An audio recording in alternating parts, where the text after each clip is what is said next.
of the proposal to make the road from Wailoi to Maukarwat to Ranikor. And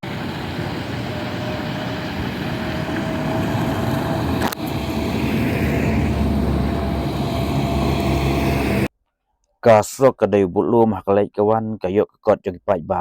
เลซีละบันกำบากสรกเสีย district headquarter หามาวกรวัดจงกะ South West Kasih district กะได้กะบัสนิวตัมบัดกะบดังดิตัมบายนุจอบัดกิไวปันหากะจิงสิเสียนาลัดมาวเรงเสวยลอยลาปันแหกุมกะ intermediate route Henry นะไว้ลอยเสมาวกรวัดกะดังสะกุมตูกุมบาลองนะดุมันชัวหากะบากสรกกะคำริดบัดสนิวบัดดอนกิจกาบักันเสียมจิงบัญญาปลายLada ya kenduk ki kali he mensiam snem ki MLA jong ke Maukarwat Ranikor bat ki noiram ka surupat ba ka South West Kasih district kai kenduk yu mitrang ba kondat ki sangma ban penhe ekni surok Henry hadu kini ki singi ompat idak wala kini nongmi khmat ka kam ba mitrang ba ola pentip belamang ban penhe ekni surok kumba aspa klul lembaga migrayat integrated transport project MITP na ka World Bank Henry mentaka ya saka prabna ompat yo idak ban sedang penhe ya kani surok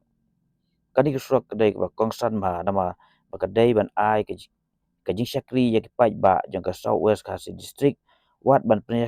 penyaso syadu bakmara jong ka South Karo Hill district lembah Ranikor tertel pemla ban len bakadai ka surok ka bola angnut bat sang plat ki pai ba dik ban yo no yak surok ka bha bat bahe ka South West Kasih district ka kanjo che khat South snem kanthi menta nadu bra thau ya ka snem ajar khat ar ka jinglong duk ka surok ka bo jing ya ki pai ba wat ban kentiu ha kam ka jam kum ka kam jingok kai nama ka pensalia ya ki nolek kai na ka jing jrem plat ha ka lek kawan bat na ka ni ka daw ka jing itnat ka than ki asa klem patla ban a jing mento ya ki pai ba ha ka ni ka kam jingok kai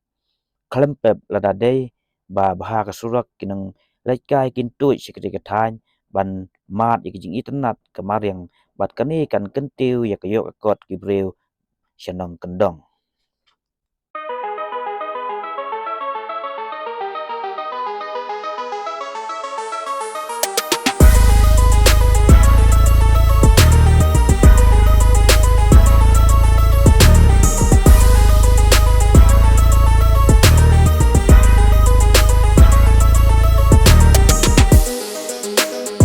from the office of the Honorable Chief Minister. We went there just to follow up the proposal to make the road from Wailoi to Maukarwat to Ranikor. And we are happy to inform you under the leadership of Akit Nongrem, the chairman of the Senjuk of Sur Pajba South West Kasih Hills. We also as MLAs of the district, we have come together and we got the good news from the Honorable Chief Minister that the proposal is very much there and the list is under the priority and the road will be constructed under World Bank. So this is the good news that the people of South West Kasih will be very happy because this road 50 kilometers now for the first phase, it will benefit the entire district of South West Kasih. As of now, we got the road, of course, from Lat Maureng up to Wailoi. We got a far better road compared of those years where we used to travel on the small road. But now we have got an intermediate lane. So the same quality of road, the same size of road, intermediate lane will be getting now from Wailoi to Maukarwat and up to Kenyong.